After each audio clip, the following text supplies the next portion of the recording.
Chers frères et sœurs, Assalamu alaikum wa rahmatullah wa barakatuh.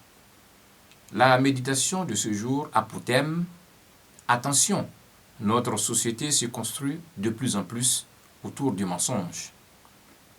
Le monde contemporain est dominé par une extrême fluidité de l'information. Cela d'autant plus qu'avec l'Internet et les réseaux sociaux, chaque individu a la possibilité de donner quelque information en sa possession à une cible aussi large que possible, ce qui représente un réel danger en raison du fait qu'à l'opposé du journaliste, ces informations véhiculées ne bénéficient d'aucune vérification avant leur diffusion.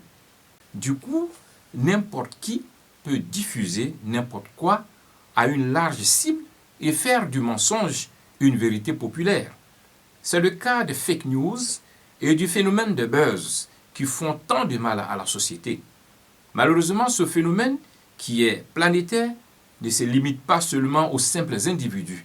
Il est devenu une arme de communication qui s'apparente à la propagande, utilisée par les régimes totalitaires fascistes qui ont conduit le monde à la guerre mondiale. Les tweets ravageurs de l'ex-président américain Donald Trump, avec la crise post-électorale qu'a failli connaître ce pays, illustre éloquemment cette situation. Ainsi, notre société est en train de se construire autour du mensonge et fait même de la production du mensonge un élément normal de communication. Combien de mensonges dévastateurs ont été véhiculés sur des personnes par de simples montages de photos ou la diffusion de fausses informations. Il est clair que cette situation nous conduit tout droit à la perdition. Pourtant, Allah nous met en garde contre la perdition à la sourate 3, le temps. Et je cite, « Par le temps, l'homme est certes en perdition, sauf ceux qui croient et accomplissent les bonnes œuvres, s'enjoignent mutuellement à la vérité et s'enjoignent mutuellement l'endurance. » Fin de citation.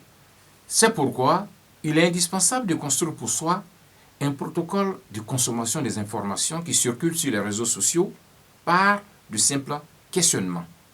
D'abord, quelle est la source de l'information? La crédibilité de la source est un élément essentiel. Ensuite, il faut faire un recoupage d'informations en allant sur d'autres sites ou pages en lien avec le sujet pour voir ce qu'en disent ces sites. C'est alors qu'on peut se faire une vérité sur l'information reçue. Cette attitude qui obéit au principe de précaution est avant tout en conformité avec l'éthique islamique qui commande de véhiculer de fausses informations sur autrui. D'après Abdullah ibn Mas'ud, radiallahu anhu, le prophète sallam a dit, et je cite, « Attachez-vous à la véracité. La véracité entraîne à la bienfaisance. La bienfaisance mène au paradis. L'homme qui persévère sur la véracité et qui cherche à être véridique sera inscrit selon le jugement d'Allah au nombre des véridiques. Gardez-vous du mensonge, car le mensonge entraîne à la perversité et la perversité mène en enfer. L'homme qui persévère sur le mensonge et qui cherche à mentir sera inscrit selon le jugement d'Allah au nombre des menteurs. » Fin de citation.